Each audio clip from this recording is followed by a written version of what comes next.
Proportion ये मानकर चलो कि रेशो का भाई बहन है, तो रेशो की तरह ही इसमें हमें काम करना है। प्रपोर्शन में क्या होगा कि दो जो रेशो हैं वो आपस में एक जैसे हैं, तो उनका हम कंपैरिजन करेंगे आपस में, दो रेशो का आपस में। प्रोपोर्शन के बारे में, if the income of a man is increased in the given ratio and if the increase in his income is given, then to find out the new income proportion problem is used। अगर एक income एक इंसान की बढ़ रही है, एक ratio दे रखा है ना, तो जो उसकी इनकम दे रखी है उसे हम बढ़ाएंगे नया रेशो।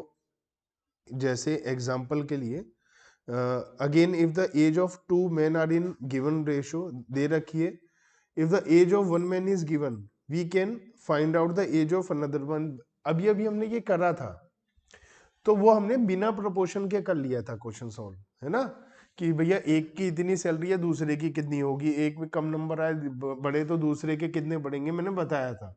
वो हम with the help of proportion भी कर सकते हैं, वैसे भी कर सकते हैं बिना प्रोपोर्शन के, प्रोपोर्शन से भी कर सकते हैं। Any equality of two ratio is called proportion. दो रेशियो एक जैसे हैं तो उसे प्रोपोर्शन बोलेंगे। चार क्वांटिटी है A B C D are said to be in proportion अगर ए और बी का रेशियो और सी और डी का रेशियो एक जैसा है। इसे हम क्या बोलते हैं, ए इज टू बी या A ratio B proportional to C ratio D. तो A upon B is equal to C upon D. तो ए और बी अगर हम बात करें A upon B equal to, तो क्रॉस मल्टीप्लाई का होता है साइन, तो क्या हो जाएगा, इसका मतलब कि हम कह सकते हैं ए बी और सी डी में फर्स्ट और फोर्थ की मल्टीप्लाई होगी, सेकंड और थर्ड की मल्टीप्लाई होगी, ये बात हम कह सकते हैं। ये कैसे यूज होता है उसको ऐसा समझो कि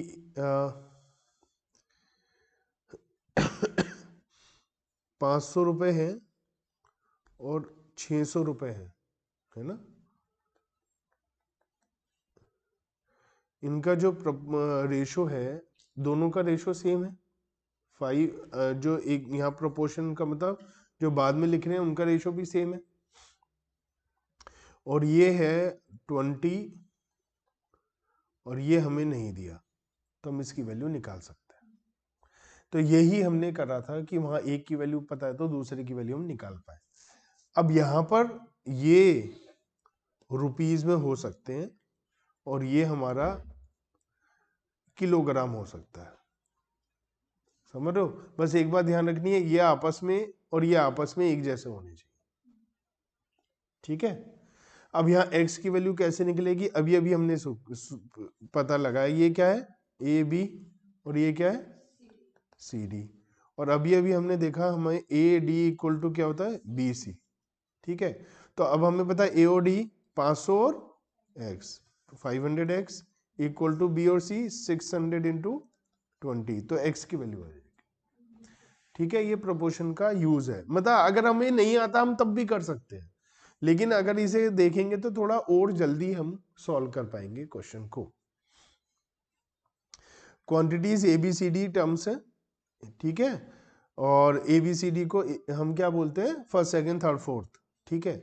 फर्स्ट और फोर्थ कोने वाली है ना, ए सबसे पहले है और डी सबसे एंड में, तो इसे एक्सट्रीम्स बोलते हैं, और जो बीच में उन्हें मीन्स बोलते हैं, मीन्स बीच में है, मिडिल टर्म्स, ठीक है। A is to B C D क्या है फोर्थ प्रोपोर्शनल, ठीक है, और product of extreme is equal to product of means, अभी अभी हमने बात करी A D equal to B C, ये मिडल्स है और ये एक्सट्रीम्स है। कोई टेंशन समझ में आता है। ये क्रॉस प्रोडक्ट रूल की वजह से हो रहा है, इसे हम क्या बोलते हैं, क्रॉस प्रोडक्ट रूल, ठीक है।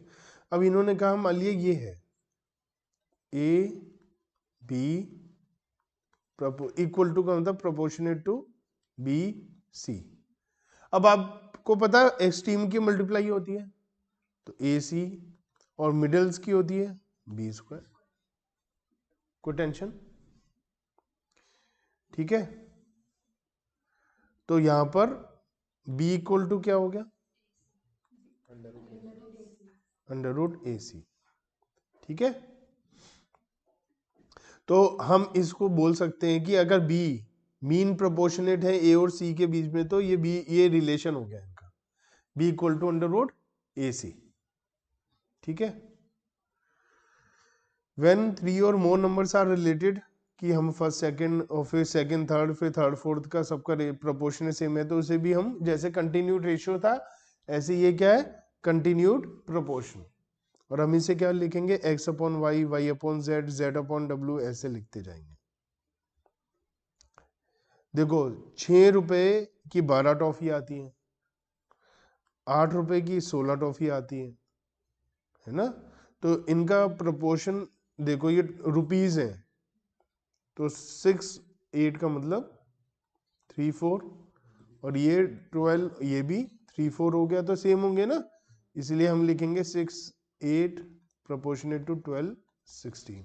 अब ये टॉफी है, ये दोनों टॉफी हैं और ये दोनों रुपीज हैं, ये दोनों का आपस में एक जैसा काइंड होना चाहिए, ये भी एक जैसी यूनिट होनी चाहिए, सारी यूनिट एक जैसे होना जरूरी नहीं है। क्लियर? ये प्रोपोर्शन है, ठीक है, क्यों?